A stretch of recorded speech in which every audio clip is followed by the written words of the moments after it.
Paano mag-order ng gcash, mastercard via gcash app. Yan, cash out. Tapos gcard, mastercard, yun na may nakasulat na deliver, click yun. Tapos itong scroll down mo lang, ayan, yung order details, kailangan yan fill upan. Gcash mobile number, yung Gcash mobile number na ginagamit sa Gcash na account nyo. Tapos first name, last name, tapos delivery or shipping address, yung mismong address ng bahay nyo. Kasi pag yari na yung ATM card, ipapadala nila dyan mismo sa address na ini-encode ninyo. Kasama yung zip code.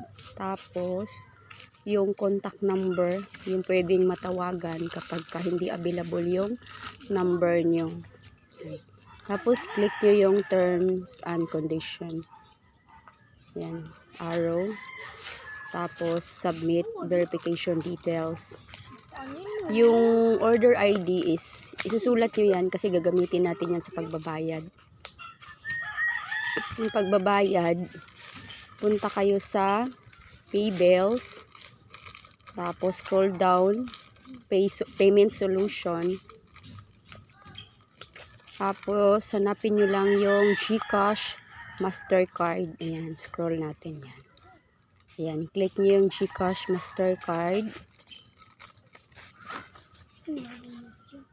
tapos input nyo doon yung gcash mobile number nyo. Ayan, nagsasabi siya, payment will be posted within 3 business days.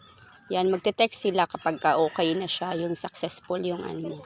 Tapos mag-aantay ka ng 10 days bago nila i-deliver yung card na order mo.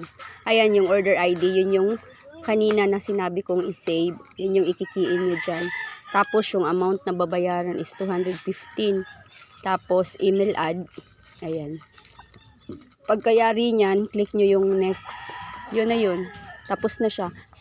Pero kailangan yung pera nyo nasa 300 kasi 215. Hindi po siya pwede na kulang yung pera nyo kasi hindi siya okay.